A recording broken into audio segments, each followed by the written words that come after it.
Hello, welcome to the Living Church. We're so glad you're here. You're listening to our series, When Life Becomes Worship. Let's take a moment to hear God's Word and reflect together.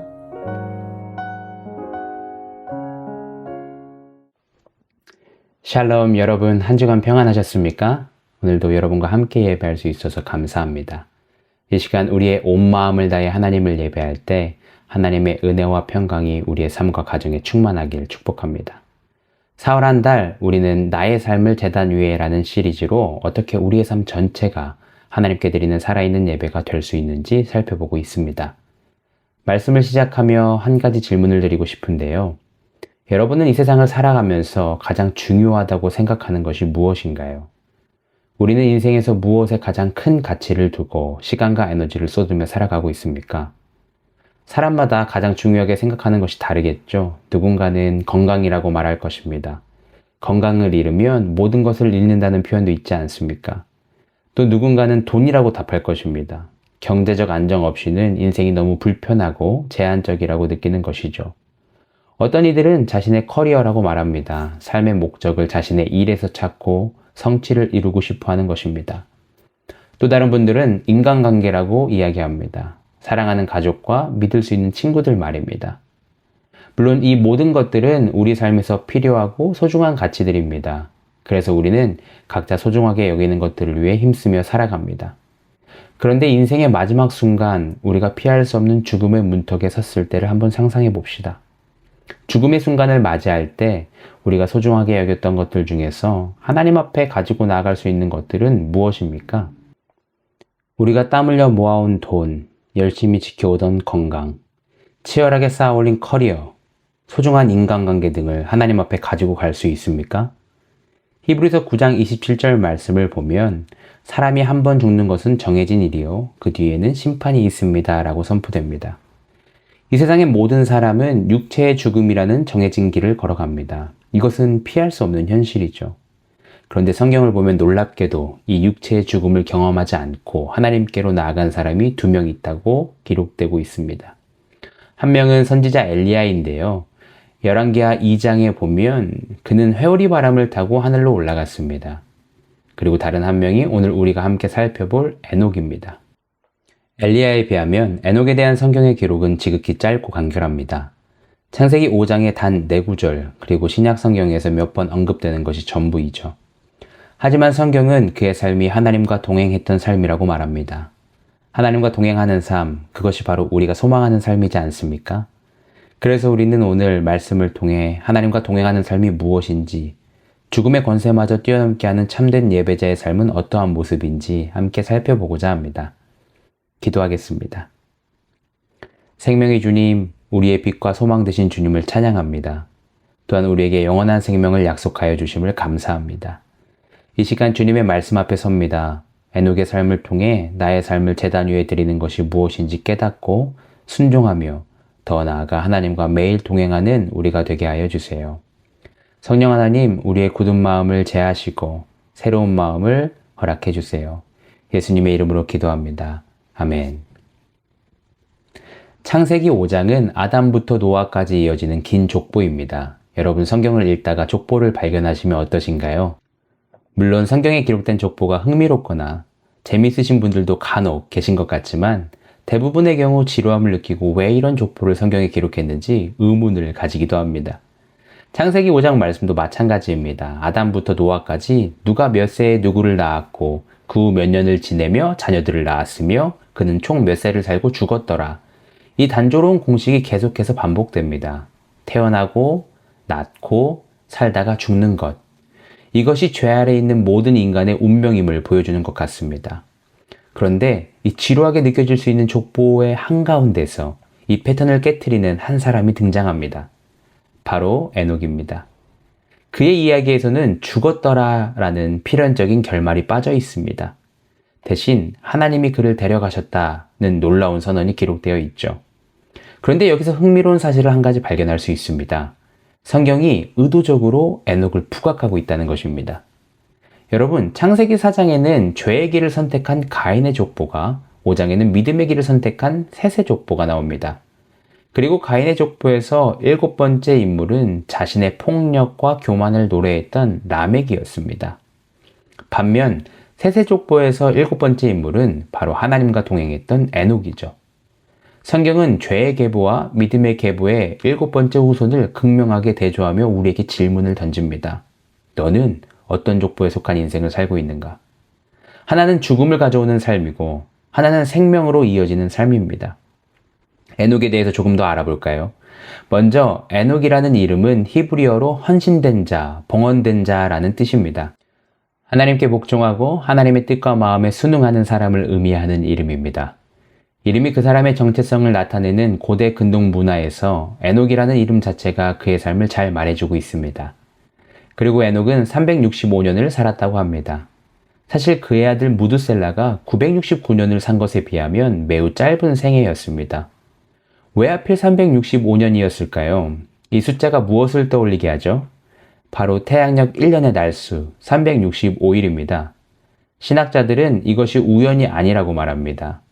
하루하루 1년씩 완전한 한 해를 채운 삶, 그리고 때가 찼을 때 하나님께서 그를 데려가셨음을 암시하는 것입니다. 이것은 얼마나 오래 사느냐가 아니라 어떻게 사느냐가 더 중요하다는 것을 보여주는 예입니다. 여러분은 그저 오래 살기를 바라십니까? 아니면 하나님과 깊은 관계 가운데서 살아가길 원하십니까? 오늘 본문은 에녹의 삶에 대해 3가지를 말해줍니다. 동행, 기쁘시게 함, 그리고 죽음을 넘어섬. 이 3가지가 바로 예배자의 삶입니다. 오늘 우리는 이 3가지를 깊이 살펴보면서 에녹이 보여주는 예배의 삶, 제단 위에 드려진 삶이 무엇인지 배우고자 합니다. 에녹의 삶을 통해서 기억해야 하는 예배의 모습은 첫째, 하나님과의 동행입니다. 창세기 5장 22절과 24절에 성경은 에녹이 하나님과 동행한 자라고 반복해서 말합니다. 그리고 이 표현은 창세기에서 에녹과 노아에게만 사용된 표현이었습니다. 그렇다면 동행이라는 것은 어떤 의미일까요? 동행이라는 표현을 직역하면 함께 걸어다니다, 함께 살아가다 라는 의미입니다. 그리고 동행이라는 표현은 하나님 앞에서 순종하고 살아가는 것보다 한 단계 더 나아가 마치 친구처럼 하나님과 함께 나란히 걸어가는 것을 의미합니다. 매우 가깝고 친밀한 관계를 의미하죠. 마치 에덴에서 쫓겨나기 전 하나님께서 에덴을 거니시며 아담과 하와와 함께 하셨던 것처럼 에녹은 하나님과의 친밀함을 회복한 사람이었던 것이죠. 죄로 인해 모든 사람이 죽어가는 시대에서 하나님과 친밀한 교제를 누렸던 사람이 바로 에녹이었습니다. 그런데 여기서 흥미로운 질문이 생깁니다. 본문을 보면 무드셀라를 낳은 후 300년을 하나님과 동행하며 라고 기록되어 있습니다. 그렇다면 에녹은 무드셀라를 낳기 전인 65년은 하나님과 동행하지 않았던 것일까요? 어떤 신학자들은 에녹이 무드셀라가 태어나기 전에는 평범하게 살았다고 해석합니다. 다른 사람들처럼 그냥 살았는데 65세의 아들이 태어나면서 무언가 결정적인 변화가 일어났다는 것입니다. 그렇다면 무엇이 그에게 변화를 가져왔을까요? 신학자들은 크게 3가지 가능성을 제기합니다. 첫째, 에녹이 아버지가 되면서 영적 각성을 했다는 것입니다. 그것은 그가 생명의 신비를 경험하면서 또한 아버지로서 책임감이 증가하면서 이 아이를 위해 나는 어떻게 살아야 하나 하는 질문이 생겼다는 것이죠. 둘째, 무드셀라의 출생과 관련해 특별한 계시를 받았다는 해석입니다. 에녹의 아들 무드셀라라는 이름의 의미는 그가 죽으면 심판이 온다 또는 창을 던지는 자라고 합니다. 그와 관련해서 신학자들은 하나님께서 에녹에게 내 아들이 죽는 해에 심판이 올 것이다 라고 홍수에 대한 계시를 하셨다는 것이죠. 셋째, 점진적으로 성장하던 에녹의 신앙이 무드셀라의 출생 이후 절정을 이루었다는 관점입니다. 이 해석은 에녹이 무드셀라 이전에도 하나님을 알고 따랐지만 무드셀라의 탄생을 기점으로 그의 신앙이 공식적으로 또한 명확하게 드러나는 시점이었다는 것입니다. 65년간 준비되고 자라온 믿음이 이 순간을 기점으로 분명한 동행으로 나타났다는 것이죠. 이 3가지 가능성은 따로 떨어진 것이 아닐 겁니다. 점진적으로 하나님을 알아가던 에녹이 아버지가 되는 생명의 신비를 경험하고 동시에 그의 아들을 통해 다가올 심판의 계시를 받으면서 그의 신앙이 폭발적으로 성장하여 하나님과의 깊은 동행으로 나아갔다고 볼 수 있습니다. 즉 인생의 중요한 사건과 하나님의 특별한 계시가 만날 때 우리의 신앙은 결정적인 전환점을 맞이하게 되는 것입니다. 우리의 65세 순간은 언제입니까? 아직 오지 않았다면 오늘이 그 순간이 될 수 있습니다. 중요한 것은 시작이 늦더라도 지금부터 시작하는 것입니다. 에녹은 65세에 시작했지만 그 후 300년을 동행했습니다. 우리가 현재 몇 살이든지 중요한 것은 지금부터 하나님과 동행하는 것입니다. 그렇다면 에녹이 300년 동안 이어간 하나님과의 동행은 어떤 모습이었을까요? 여러분, 하나님과의 동행이라는 표현을 들었을 때 무슨 이미지가 생각나시나요? 때로 우린 하나님과 동행한다고 하면 세상과 단절된 채 깊은 산속이나 수도원에서 평생을 보내는 사람들의 모습을 떠올리기 쉽습니다. 실제로 중세시대 수도원이 성행했던 이유이기도 하죠. 하지만 본문을 다시 봅시다. 에녹은 무두셀라를 낳은 뒤에 300년 동안 하나님과 동행하면서 아들, 딸을 낳았다. 에녹에게는 무두셀라만이 아니라 다른 자녀들도 있었습니다. 아들과 딸들이 있었습니다. 에녹의 동행은 특별한 장소에서 이루어진 것이 아니었죠. 그는 평범한 가장이었습니다. 아내와 함께 가정을 꾸리고 무두셀라 외에도 다른 아들들과 딸을 낳고 기르는 오늘날 우리와 똑같은 일상의 책임 속에서 살았습니다. 가족과 함께하는 그 모든 삶의 현장이 바로 하나님과 동행하는 예배였던 것이죠. 어떻게 이것이 가능했을까요? 한 신학자는 에녹의 모습을 이렇게 묘사합니다. 매 순간 의식적으로 노력했다기보다는 자연스럽게 모든 삶의 결정에서 하나님을 기준점으로 삼는 삶. 이것이 바로 나의 삶을 제단 위에 드리는 삶의 예배의 핵심입니다. 특별한 종교적 행위를 할 때만 하나님을 찾는 것이 아니라 내 삶의 모든 순간, 모든 결정의 기준이 하나님이 되는 것입니다. 아침에 눈을 떠서 밤에 잠자리에 들기까지, 직장에서 일하고 사람들을 만나는 모든 과정에서 하나님이 무엇을 원하실까를 묻고 그분의 뜻을 따르는 것. 그것이 바로 300년간 이어진 에녹의 동행이었습니다. 에녹의 삶을 통해서 기억해야 하는 예배의 모습 두 번째는 그는 하나님을 기쁘시게 하는 삶을 살았다는 것입니다. 히브리서 11장 5절에서 6절 말씀을 다시 보겠습니다. 믿음으로 에녹은 죽지 않고 하늘로 옮겨갔습니다. 하나님께서 그를 옮기셨으므로 우리는 그를 찾을 수 없었습니다. 옮겨가기 전에 그는 하나님을 기쁘게 해드렸다는 증언을 받은 것입니다. 믿음이 없이는 하나님을 기쁘게 해드릴 수 없습니다. 하나님께 나아가는 사람은 하나님이 계시다는 것과 하나님은 자기를 찾는 사람들에게 상을 주시는 분이시라는 것을 믿어야 합니다. 히브리서는 에녹의 동행을 믿음으로 해석합니다. 그리고 그 믿음이 하나님을 기쁘시게 하는 것이라고 말하죠. 설교를 시작하면서 제가 여러분들께 질문을 드렸죠. 여러분들은 무엇에 가치를 두며 힘쓰고 살아가고 계십니까? 라고 말입니다. 돈을 벌기 위해 우리는 열심히 일합니다. 건강을 위해 열심히 운동하죠. 성공을 위해 열심히 공부도 합니다. 그렇다면 하나님을 기쁘시게 하기 위해서는 무엇을 해야 할까요? 더 열심히 착한 일을 하고, 더 열심히 봉사하고, 더 열심히 기도해야 할까요? 물론 그런 행위들도 중요합니다. 하지만 히브리서는 근본적인 답이 믿음이라고 말합니다. 믿음은 단지 열심히 하는 것이 아닙니다. 믿음은 삶의 방식입니다.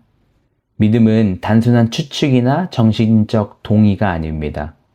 즉, 하나님이 존재할 거야 라고 막연히 추측하거나 성경 말씀이 옳다는 것을 동의합니다 라고 머리로 인정하는 것은 진짜 믿음이 아니라는 것입니다.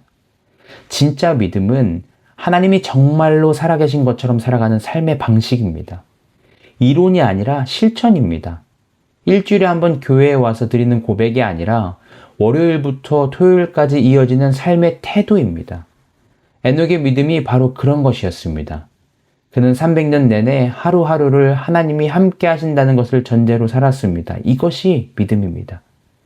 그렇다면 에녹은 구체적으로 무엇을 믿었을까요? 첫째, 반드시 그가 계신 것을 믿었습니다. 여기서 계신다는 것은 단순히 존재한다는 철학적 개념을 말하는 것이 아닙니다. 어떤 신학자는 이 구절을 하나님이 존재하심을 믿어야 한다라는 것보다 하나님이 신실하심을 믿어야 한다로 번역하는 것이 더 타당하다고 제안하기도 합니다. 이 두 의미를 합쳐보면 믿음은 보이지 않는 하나님이 지금 이 순간에도 살아 역사하시며 그분의 약속에 신실하신 분임을 믿는 것입니다. 여러분, 우리가 추구하는 돈, 건강, 세상적 성공은 눈에 보이고 손에 잡힙니다. 실제감이 있습니다. 하지만 하나님은 눈으로 보이지 않습니다. 그래서 우리는 그분의 실제감을 쉽게 잊고 살아갑니다. 에녹의 위대한 믿음은 여기에 있었습니다. 그는 눈에 보이지 않는 하나님을 눈에 보이는 세상 그 어떤 것보다 더 실제적인 분으로 믿고 살았습니다. 지금 여기 내 삶의 한가운데서 강력하게 활동하시는 하나님을 신뢰하며 365년의 삶을 살았습니다. 둘째, 그가 자기를 찾는 자들에게 상 주시는 분이라는 것을 믿었습니다. 여기서 상 주시는 이라는 표현은 단순히 보상하는 행위를 넘어서 그것이 하나님의 본성이자 성품임을 강조합니다. 우리 하나님은 본질적으로 당신을 찾는 자녀들에게 좋은 것을 주시기를 기뻐하시는 분입니다. 그분은 이 땅을 넘어선 영원한 상급을 약속하십니다. 그리고 하나님은 신실하시기에 그 약속을 반드시 지키십니다. 에녹은 365년이라는 비교적 짧은 생을 살았지만 이 땅 너머에 있는 영원한 상급을 바라보았습니다. 그 믿음이 있었기에 그는 세상의 유혹에 흔들리지 않고 300년이라는 긴 세월을 묵묵히 하나님과 동행할 수 있었던 것입니다. 사랑하는 여러분, 우리도 에녹처럼 지금도 신실하게 역사하시는 하나님과 반드시 상 주시는 하나님을 믿음으로 하나님을 기쁘시게 하는 삶, 내 삶을 제단 위에 올리는 예배자로 살아가야 합니다. 마지막으로 에녹의 삶을 통해서 기억해야 하는 예배의 모습은 죽음을 넘어서는 소망입니다. 여러분, 에녹이 죽음을 경험하지 않았다는 것이 우리에게 어떤 의미입니까? 에녹은 하나님께 특혜를 받은 것이었을까요? 아닙니다. 에녹의 승천은 우리 모두를 향한 강력한 구원의 예표이자 영원한 소망의 메시지입니다. 설교 시작에서 말씀드렸지만 모든 사람은 죽음을 피해갈 수 없죠. 이것은 보편적 사실입니다. 그런데 에녹을 통해서 하나님께서는 죽음보다 하나님이 더 강력하시다는 사실을 온 세상에 선포한 것입니다. 하나님과 동행하는 삶은 결국 죽음의 권세를 이기는 생명의 삶임을 보여주셨던 것이죠. 창세기 3장에서 아담의 죄가 죽음을 가져왔다면 창세기 5장에서 에녹의 동행은 생명을 가져왔습니다. 성경은 죄와 죽음의 문제에 대한 해답이 바로 하나님과의 동행에 있음을 처음부터 보여주고 있는 것입니다. 그리고 이것은 단지 아주 오래전 한 경건한 사람의 이야기로만 끝나지 않습니다. 왜냐하면 에녹은 죽음을 피했지만 예수님은 죽음을 정복하셨기 때문입니다. 에녹은 자신만 하늘로 옮겨졌지만 예수님은 십자가와 부활을 통해 모든 믿는 자들에게 생명의 길을 열어주셨습니다. 그렇기에 오늘 우리는 에녹처럼 육체의 죽음을 피하지 못할지라도 절망하지 않습니다. 우리에게는 에녹의 승천보다 더 위대한 부활의 소망이 있기 때문입니다. 우리의 육신의 장막이 무너지는 날 죽음을 넘어 영원한 생명으로 들어갈 것임을 믿기 때문입니다. 바울은 데살로니가 전서에서 이렇게 선포합니다. 주님께서 호령과 천사장의 소리와 하나님의 나팔 소리와 함께 친히 하늘로부터 내려오실 것이니 그리스도 안에서 죽은 사람들이 먼저 일어나고 그 다음에 살아남아 있는 우리가 그들과 함께 구름 속으로 이끌려 올라가서 공중에서 주님을 영접할 것입니다. 이리하여 우리가 항상 주님과 함께 있을 것입니다. 따라서 에녹이 죽음을 경험하지 않았다는 것은 하나님과 동행하는 삶의 최종 목적지가 영원한 생명임을 보여주는 확실한 증거입니다. 우리가 걷는 이 동행의 길 끝에 죽음이 아니라 영광스러운 하늘 본향이 우리를 기다리고 있음을 믿으시길 바랍니다. 예배란 영원한 생명을 소망하며 하나님 앞에 서는 그날을 준비하는 것입니다. 우리는 에녹의 삶을 통해 예배란 하나님과 동행하는 것이며 믿음으로 하나님을 기쁘시게 하는 것이고 영원한 생명을 소망하는 것임을 살펴보았습니다. 그렇다면 이제 이 말씀을 우리 삶에 적용해 보기 원합니다. 이번 한 주 2가지를 실천해 보기 원하는데요. 첫째, 에녹처럼 일상 속에서 하나님과 동행하는 것을 훈련해 봅시다.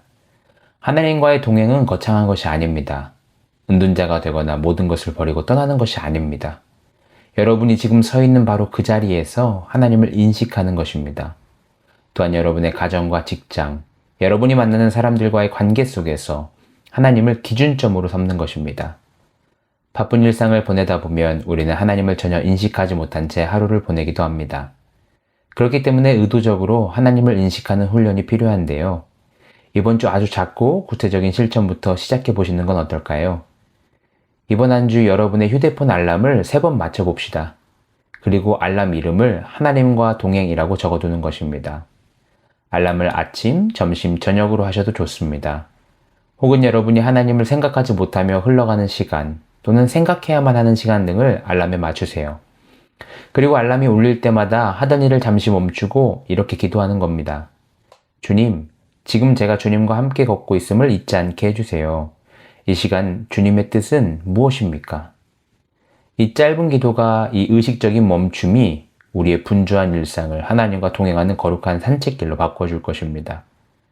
물론 처음에는 어색할 수 있습니다. 하지만 이 작은 훈련이 반복되면 알람 없이도 자연스럽게 하나님을 인식할 수 있을 것입니다. 둘째, 하나님을 기쁘시게 하는 삶을 훈련합시다. 우리는 누군가를 기쁘게 하려면 그 사람이 무엇을 좋아하는지 알아야 합니다. 하나님을 기쁘시게 하는 것도 마찬가지입니다.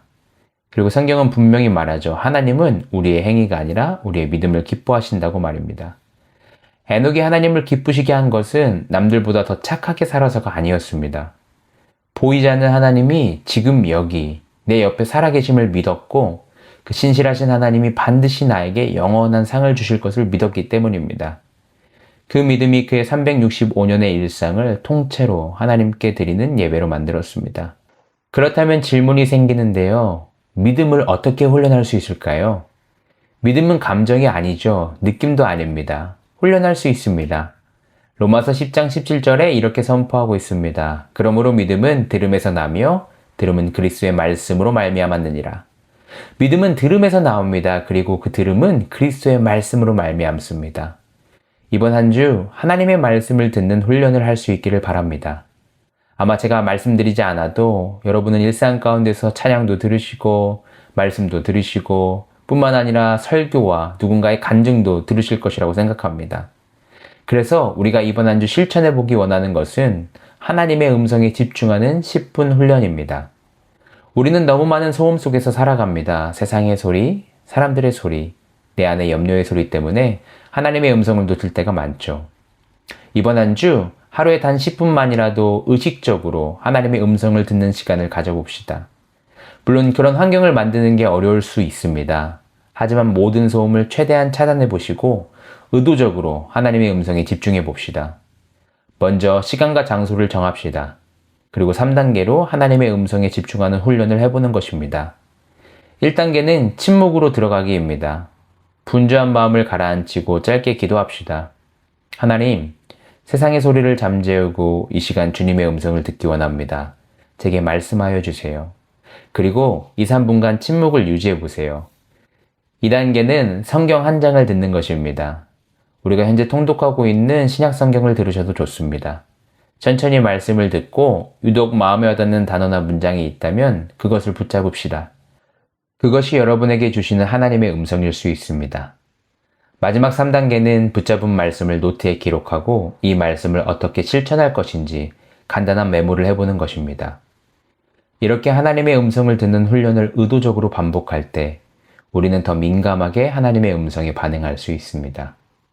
우리는 말씀을 들음으로 우리의 믿음이 성장하고 우리의 믿음을 통해 하나님을 기쁘시게 하는 예배의 삶을 살아갈 수 있을 것입니다. 사랑하는 여러분, 오늘 우리는 에녹의 삶을 통해 무엇을 배웠습니까? 에녹은 특별한 사람이 아니었습니다. 그는 우리처럼 평범한 사람이었습니다. 결혼하고 자녀를 낳고 일상을 살았습니다. 그런데 그에게 특별한 것이 하나 있었습니다. 하나님과 동행한 것이죠. 300년 동안 하루하루를 하나님이 함께 계신다는 것을 믿고 살았습니다. 하나님이 보고 계시다는 것을 믿고 살았던 것이죠. 그는 하나님이 반드시 보상하신다는 것을 믿고 살았습니다. 그 믿음이 그의 삶을 예배로 만들었습니다. 그리고 그 결과 죽음도 그를 붙잡을 수 없었습니다. 하나님께서 그를 자신에게로 데려가셨죠. 말씀을 마치며 여러분에게 다시 한번 묻고 싶습니다. 여러분들은 이 세상을 살면서 가장 중요하다고 생각되는 것이 무엇입니까? 여러분, 돈도, 건강도, 커리어도, 관계도 다 중요합니다. 하지만 하나님과 동행하면서 이것들을 추구해야 합니다. 하나님과 함께 일하고, 하나님과 함께 가정을 돌보고, 하나님과 함께 공부하고, 하나님과 함께 쉬어야 합니다. 그럴 때 우리의 삶 전체가 예배가 됩니다. 여러분, 에녹의 365년은 끝났지만 그의 동행은 끝나지 않았습니다. 지금도 그는 하나님과 함께 있습니다. 우리도 그와 같이 오늘부터, 이번 한 주부터 하나님과 함께 걸어갑시다. 그리하여 마침내 우리의 인생길 끝에서 잘하였다 착하고 충성된 종아 칭찬하시며 우리를 영원한 집으로 맞아주시는 주님의 품에 안기는 우리 모두가 될 수 있기를 주님의 이름으로 간절히 축원합니다. 아멘. Thanks for being here. We pray this message encourages you this week. You can hear more sermons on our podcast or YouTube channel. Grace, peace, and blessings to you all.